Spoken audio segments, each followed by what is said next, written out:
In this lecture, we're going to be talking about the biophysics of nucleic acids. So nucleic acids are extremely important for the transfer of genetic information. So we will be talking about the building blocks of nucleic acids up to different genetic disorders.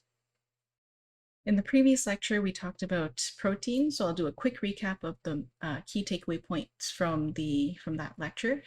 Then we're going to jump straight into the building blocks of nucleic acids, which are nucleotides. Basically define what nucleotides are because they can be broken up into different components as well. And then take a look at how hydrogen bonding and base pairs will create that famous double helix structure of DNA that Watson and Crick discovered. Afterwards, we'll take a look at DNA replication, transcription, and translation. You don't have to know the full detail of how these occur, just a general overview. If you're more interested in learning about the individual steps, Biology 308, molecular biology, will go through each of these in a lot of detail.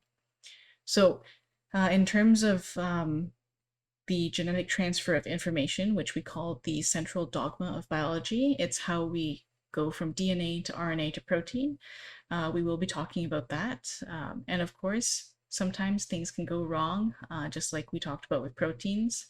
If something is wrong with your DNA or RNA or any part of that process, then you end up having an issue with your protein function. Now, in that case, we have to take a look at genetic disorders, which I also find is one of the most fun parts because we get to take a look at applications of our knowledge. We can take a look at what types of gene mutations there can be, and as well as some examples of genetic mutations and their effects, like sickle cell anemia and colon cancer. So let's first go through a recap of the different types of amino acids and peptide bonds, as well as protein folding and misfolding. So proteins are made of long chains of amino acids. We know that already. There's an laser pointer. There's an alpha carbon in the middle. It has an amino group and a carboxyl group. And of course, the most important, the side chain. And differences in the polarity of the side chain are going to allow us to categorize different types of amino acids. And because different amino acids will have different side chains with different polarities, you end up allowing different portions of that linear amino acid sequence to interact with each other and form hydrogen bonding. And in terms of how the folding occurs, you can end up with an alpha helical structure or a beta sheet structure. And so those are the two main secondary structures you can have. If you have a bunch of alpha helices and a bunch of beta sheets, they can then come together and form a tertiary structure, which is a very 3D structure, which at that point gives your protein a biological function. Sometimes you can have more complex formations of proteins where you have a bunch of secondary and tertiary proteins coming together to form a larger quaternary structure. So then in these types of proteins, you have subunits that may perform differing functions, like for example, an enzyme with multiple active sites, or potentially hemoglobin with different types of groups that can do different things. In terms of hemoglobin, you have 4 heme groups that can bind to iron.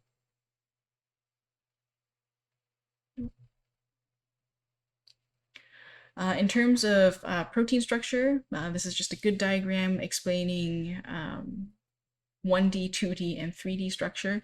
The primary structure is very 1D, very linear. You then end up with a 2D, even though helix is 3D, you end up with a flatter version of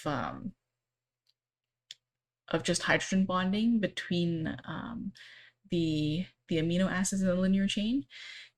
And a portion of a large polypeptide chain has an alpha helix, potentially another beta sheet somewhere else, and you end up with a tertiary structure that's very 3D looking. And then you have a bunch of these assembled together to create your quaternary protein. In terms of tertiary structure, I wanted to just reiterate how important hydrogen bonding, disulfide bridges, and hydrophobic interactions are. So these three types of interactions are very prominent in those polypeptide chains that have function. Next, I have a different diagram than I presented in the previous lecture about protein folding and misfolding. I wanted to present a more specific energy landscape that was specific to Alzheimer's disease.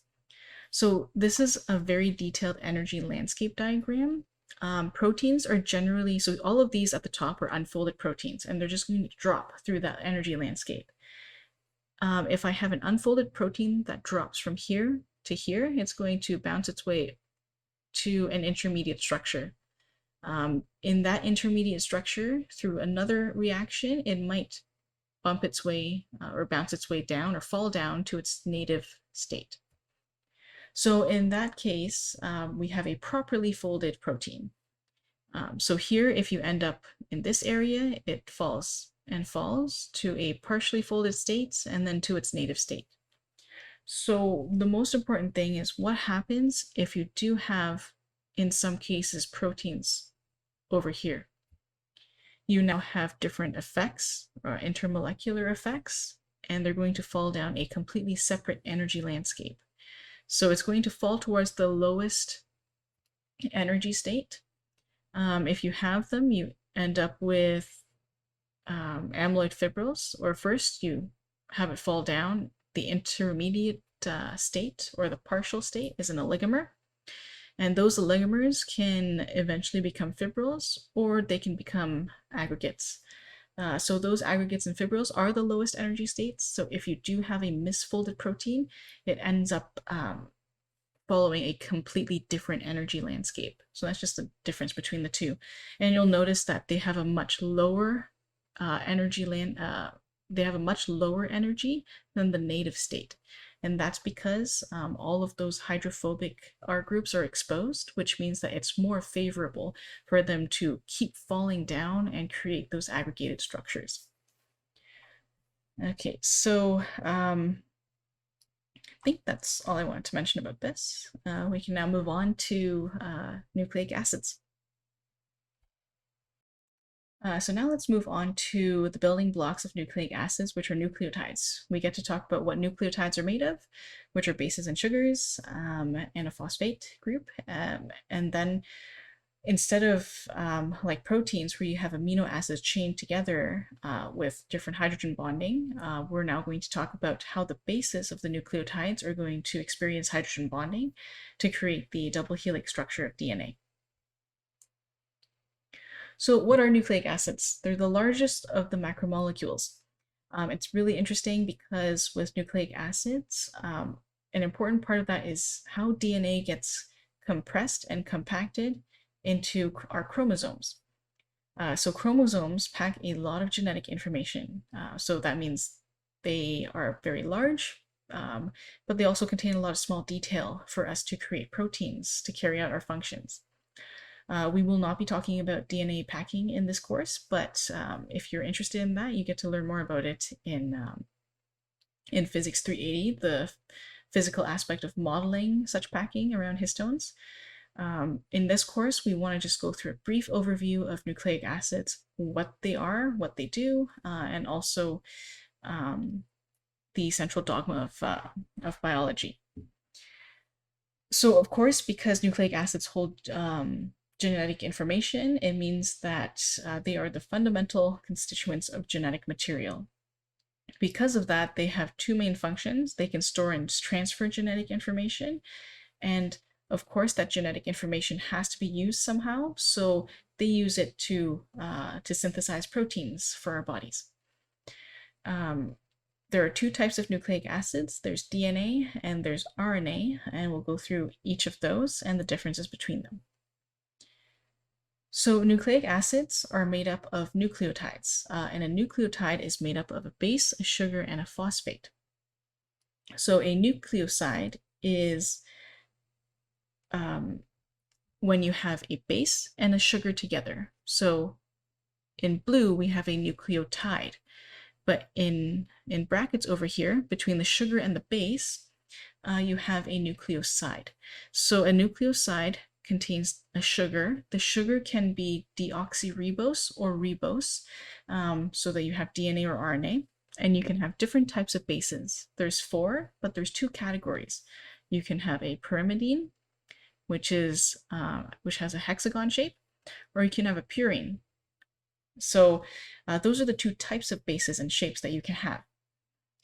Now, if you have your nucleoside, which is your sugar and base together, and you add 1 phosphate, you end up with a nucleotide.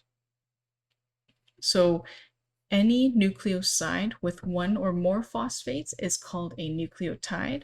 You can have a singular, a double, or you can have a triphosphate as well. Another important thing to know is that with, for example, with amino acids, it was your amino group and your carboxyl group that came together and created a peptide bond to link the amino acids together. With nucleotides, your bases are going to be linked together through glycosidic bonds. So now let's talk about the different types of bases. Bases are going to help determine the primary sequence of your linear DNA or RNA strand. If we're talking about DNA, we have thymine, cytosine as our pyrimidines, and we have adenine and guanine for our purines.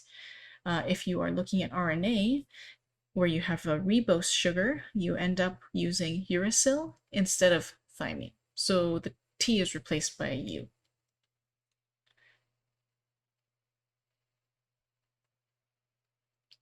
So how do we create a DNA strand? First of all, you have a whole bunch of glycosidic bonds between your bases. So over here you have your sugar phosphate backbone, and then you have all of your different bases exposed. So either A, C, T, or G for DNA. So you have phosphodiester bonds that are going to link your nucleotides together. So that's going to be through the creation of your sugar phosphate backbone, and you have a whole bunch of glycosidic bonds that are kind of staggered like a ladder that are connecting your bases to that backbone. So those phosphodiester, just keep in mind there are 2 types of bonds going on now. You have the glycosidic bonds, which allows you to connect the bases together in a stacked format. Now you have your phosphodiester bonds, which link your nucleotides together and gives each strand a polarity. So there's a specific direction that your bases are going to be, or your nucleotides are going to be connected together in. In terms of how the hydrogen bonding occurs, because of the polarities of the groups on those purines and pyrimidines, you end up with the thymine group always having a preferable hydrogen bonding experience with your adenine. And of course, your cytosine having 3 hydrogen bonds with your guanine. So that means your C's are always going to be paired with your G's, and your A's are always going to be paired with your T's. And because of that base pairing, you end up with a double helical structure. Looking more closely at this DNA double structure, we have the beta form or the B form of DNA, the double helix, being discovered by Watson, Crick, Wilkins, and Franklin. We take a look over here, and you can see the double helix with the 2 strands that have a certain polarity and the base pairs that are providing support for that strand. Depending on where you look, if I look in between the 2 strands over here, I have a much smaller width, and I call that the minor groove. Between these 2 strands, I have a major groove. So the key thing about the B form of DNA is that it has a minor and a major groove. Most importantly, it also has a rise of 0.34 nanometers. What this means is that you can have approximately 10 base pairs for every turn, and the helix is going to make a turn every 3.4 nanometers. So this B form is also what we call right-handed because it spins kind of in this direction. But there are also two other forms of DNA, the A form and the Z form. So just keep in mind that the B form and the A form are both right-handed, but unlike the B form, the A form, instead of having 10 pairs per turn, it has 11 pairs per turn. The Z form actually has 12 pairs per turn, and it kind of has a zigzag look to it, which is why it's called the Z form, or Z form. And instead of being right-handed, it's left-handed. So how can we tie this back to physics? Since we're looking at how much twisting occurs, the more twists you have, the more pairs you have per turn. So then with physics, we actually get to take a look at how to model DNA through how much torsional stress it has, how large the grooves are, as well as how much force is required to unwind the DNA strand. So those types of concepts will be covered in Physics 380 if you're interested. So we'll be talking about the twisting and the writhing of DNA. Now let's go on to the central dogma of biology. So essentially what we're going to look at is just defining what it is, taking a look at genetic code, and then taking a look at those three steps of the central dogma of biology. The central dogma explains how DNA becomes a protein, so we have to talk about how DNA can replicate itself, how the DNA is going to produce what's called an mRNA or a messenger RNA transcript. That messenger RNA is then going to allow for the creation of a protein according to that transcript.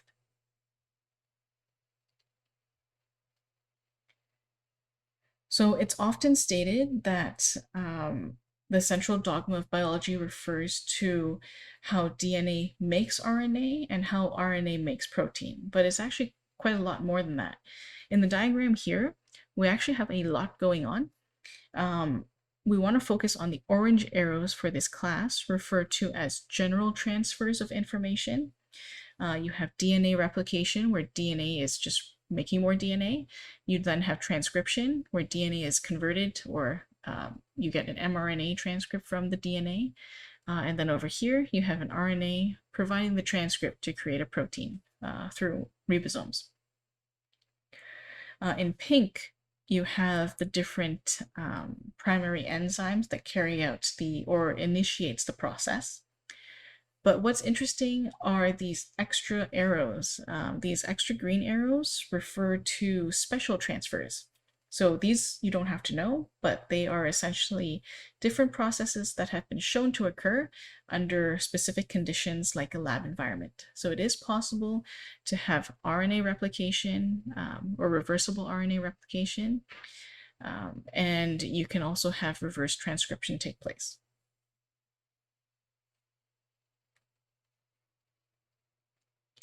Now let's start with codons and the genetic code. A codon is a sequence of 3 DNA or RNA nucleotides that corresponds to a specific amino acid or a start-stop signal during protein synthesis. So if I have 3 DNA or RNA nucleotides, it means that all I really care about are those bases. I have 4 bases, which is A, C, G, and T, but if I'm looking at RNA, which is what is used to create my protein, I don't have a T, I have a U. So that means this entire codon is based off of an RNA transcript, or this entire chart. The full set of codons that we have here, this is called our genetic code. Because each different set of codons codes for a specific amino acid, which creates our protein. Now, keep in mind, there are only 20 amino acids and there are 64 codons. So we consider our genetic code to be very redundant. In that case, we have, to explain this further, you have all 4 of these different codons, or not all 4. You have 2 codons over here coding for phenylalanine. You have all 4 of these codons coding for serine, all 4 of these coding for proline, and so on and so forth. What this means is you have a lot of opportunities to code for the exact same protein, even with different RNA transcripts. Now, the only unique codons that we care about initiating and terminating a process are the start codons. Methionine is considered the start codon. It requires the exact order AUG of our triplet of bases. You also have 3 options for the protein chain to stop. They are called stop codons. You have UAA, UAG, and UGA. So let's now start off with DNA replication, then transcription and translation. In general, I have some steps here, but I want to go through this in a little bit more detail. This is probably one of the best pictures that I found about what happens in DNA replication. DNA replication proteins usually take place at the replication fork. So what's happening is this is your original DNA. It's going to get unwound, and then you end up with 2 strands of DNA. Essentially, one strand is going to be up here, for example, and you have a DNA polymerase creating a second copy of it over here. Now, over at the bottom, called the lagging strand, you have another polymerase that's going to create a whole bunch of small pieces called Okazaki fragments. So in detail, you have a DNA helicase, which unwinds the duplex DNA, and there are single-strand binding proteins over here in red that coat and stabilize single-stranded DNA formed by strand separation. You then have a topoisomerase, this green ring over here. It's seen ahead of this fork to help prevent the tension that's created by separating the 2 strands. The leading strand over here is synthesized continuously, always in the 5' to 3' direction. The lagging strand is also synthesized in the 5' to 3' direction, which is why it's in the opposite direction. The only problem with that is that because it's in the opposite direction, as your DNA keeps getting unwound towards this direction, towards the left of the screen, it means that more of the single strand is being exposed that hasn't been treated or has been attached by complementary strands. So you end up with a whole bunch of pieces that are separated. These short pieces are called Okazaki fragments. So your polymerase, which one is this? Right, you end up with a alpha primase complex with which synthesizes short RNA primers to allow your synthesis to proceed, and then you end up with a ligase, where I can find it. I don't think there's there's a ligase right here that helps seal the gap between your Okazaki fragments. And that's what I was looking for. So what happens is your DNA is going to be unwound. Most important thing to remember is your DNA is going to be synthesized in the 5' to 3' direction. So for one of them, one of the single strands, you're going to have a perfect strand being created in one continuous motion because it's in the 5' to 3' direction towards the unwinding of the DNA. Now, in the opposite direction, because it's 3' to 5', you have to create the complementary strand in the opposite direction. So in this case, as your DNA is unwinding, your complementary strand is being created in the opposite direction of unwinding. So an RNA primer has to be created each time, so that you have a bunch of small Okazaki fragments of complementary DNA. And they get ligased or stuck together through ligase to form your second strand. So through DNA replication from one DNA, you get 2 different strands of DNA. One that's the parent and one that's the child. In terms of transcription, it's a little bit more basic. You basically have 3 different steps. You have initiation, elongation, and termination, and that's very similar to translation. So in the initiation step, you have your DNA. Your RNA polymerase right here is going to bind to your promoter region, usually called the Tata box, and unwind your DNA. Now, when your DNA is unwound, there's a little bubble that's created, and an RNA transcript is produced. Your nucleotides are going to add to your mRNA strand through complementary base pairs. Afterwards, there's going to be a stop sequence that's reached, and your pre-mRNA transcript, which is what this is called, is going to detach from your DNA. So before we move on to translation, we have to understand that your mRNA transcript that comes out of your transcription process is called a pre-mRNA.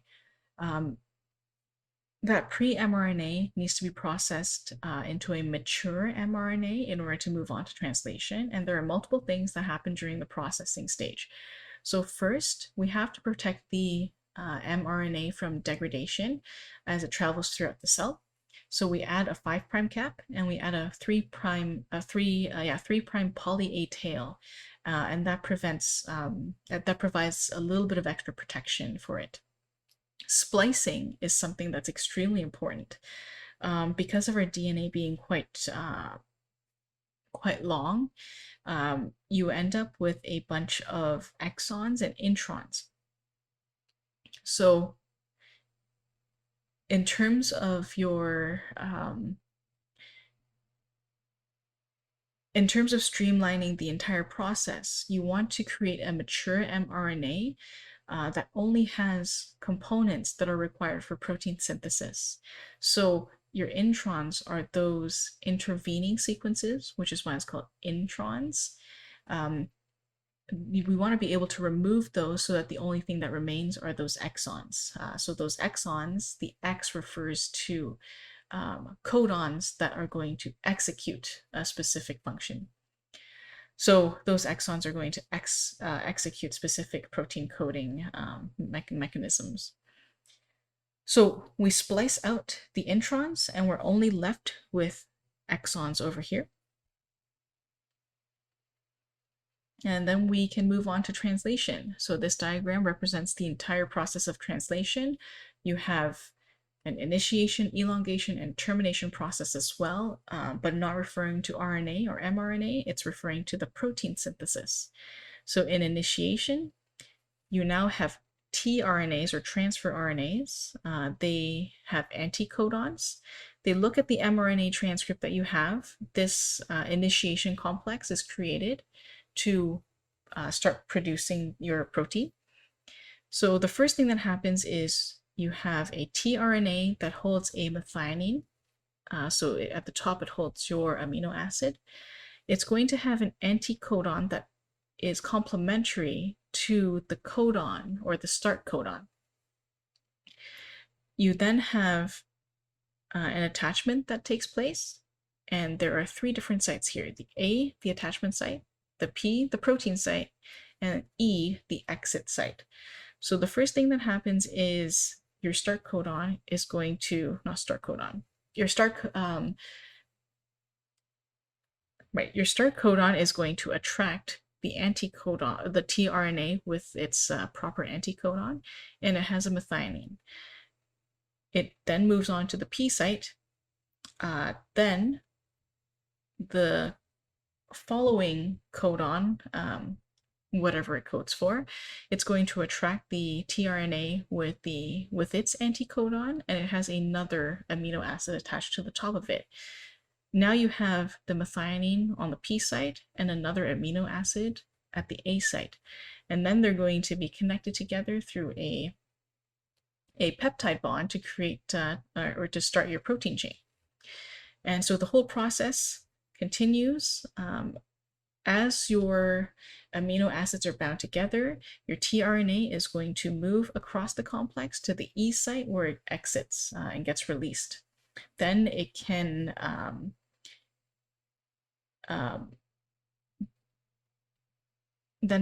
attach to another amino acid and bring it back to another matching codon. The final stage is termination. So we have those three options for your stop codons. If you have a stop codon that's reached, what's going to happen is a release factor is going to enter the initiation complex, and the whole thing just dissociates, so you no longer have this complex of large and small ribosomal subunits to allow for the creation of this protein. Now let's take a look at genetic orders. Very interesting because you can take a look at gene mutations and then a few different types of diseases that come from specific mutations. So first of all, what is a mutation? Mutation is going to change the gene's instructions for making a protein. So any stage of the process, from DNA replication to transcription to translation, that can cause an issue with your protein. That means the protein is not going to work properly or is either completely missing, and that causes conditions called genetic disorders. So there are various types of genetic disorders you should know about. There are single gene disorders, there are chromosomal disorders, and there are complex disorders. So I'll be going through one example of each of these disorders. A single gene disorder basically means there's one gene that's affected by mutation or mutations, but it's only on one gene. And one example of this is sickle cell anemia. A chromosomal disorder is a disorder where a mutation affects an entire chromosome. So either an entire chromosome is missing, there's an extra chromosome, or it's been completely changed. A good example of this is Down syndrome, where you have an extra copy of chromosome 21. You can also have complex disorders. That means you don't just have one mutation in one gene, you have multiple mutations in multiple genes. One example is colon cancer. Those would be considered complex disorders. One important thing to know is that mutations can be hereditary or not. Sometimes due to radiation or chemical exposure, you can get mutations if you're healthy. Otherwise, you can have mutations that are hereditary and passed on from one generation to another. So let's first go with, let's first take a look at a single gene mutation. Sickle cell anemia is a great example of this. Not that it's great to have it, but it's it's a very good example, and it's very visual as well. So sickle cell anemia is actually one of the leading inherited blood disorders in the United States. Around the world, I think it's number 2 or 3. I don't know the stats off the top of my head, but it's caused by a single mutation in the hemoglobin beta gene on chromosome 11. So it's important to know that it's just one mutation on one chromosome. In people with sickle cell disease, there is an abnormal hemoglobin that is created. Usually we have hemoglobin A, which is a normal red blood cell. So it looks like a little donut shape without the hole. And because of that shape, it's all nice and even. All of your cells have the same shape, and they flow through your blood vessels the proper way. Now, if you have sickle cell disease, you no longer have hemoglobin A. You have what's called hemoglobin S. The reason for that is because it's like a is in the shape of a sickle. So we call that an abnormal sickle cell. So what happens is these sickle cells are nice and flat. They have really sharp edges, which means that because our blood vessels have a lot of sharp corners and turns, they're just going to pile up, and they're very sticky. So what happens is in your blood vessel, these sickle cells come in and they just clog up your entire artery or blood vessel, and it causes a whole bunch of different issues. Number one, clogged arteries. It can cause a stroke. It can cause chest pains. It can cause tissue damage because you no longer have oxygen being delivered to specific areas of your body. So there are many, many things that can happen because of sickle cell anemia. And so usually what presents from what I've read is that if you have sickle cell disease, you're going to end up with a lot of damage in your liver, your spleen, and your kidneys. And it's a very painful disease. Now, moving on to the second type of disease, we have Down syndrome. Down syndrome is a chromosome condition that's related to having trisomy 21, an extra set of chromosome 21.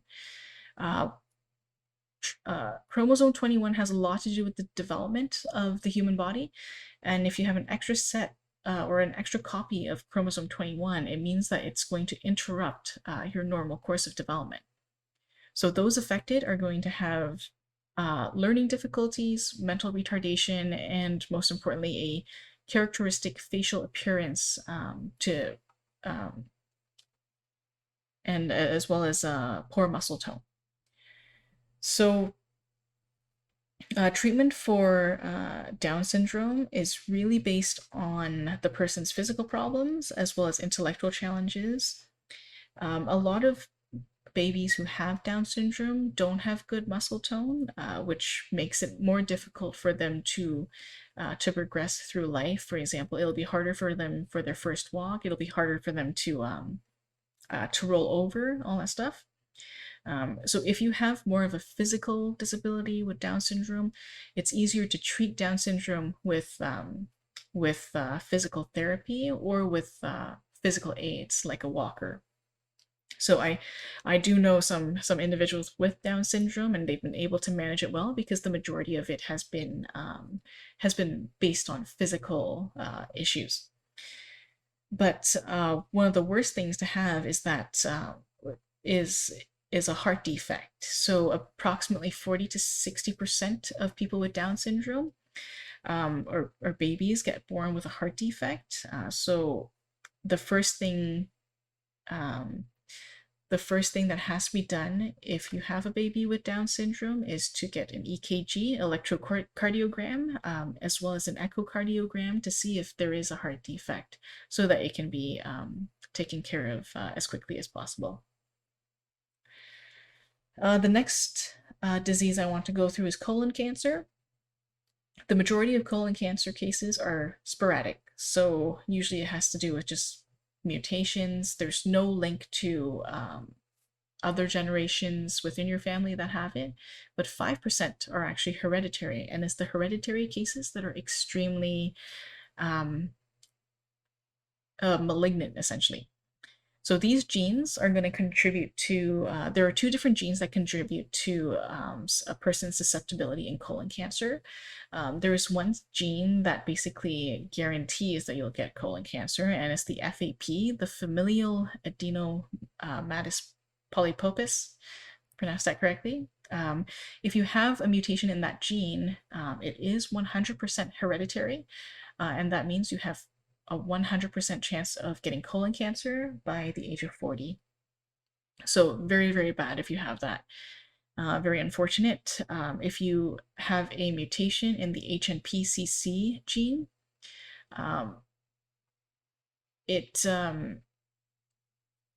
the key word here is non-polyposis. So in your colon, you have these polyps. They can be benign or they can be malignant. Throughout your throughout the stages of cancer, your polyps, as they become cancerous or malignant, they can invade your lymph nodes.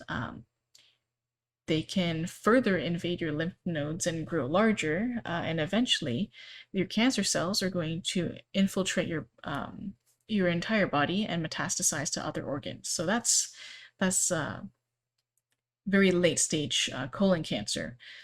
Now, in terms of the cancer itself, you can have a gene mutation that starts off in the polyps, or you can have a gene mutation that doesn't present itself as prominently in tumorous polyps.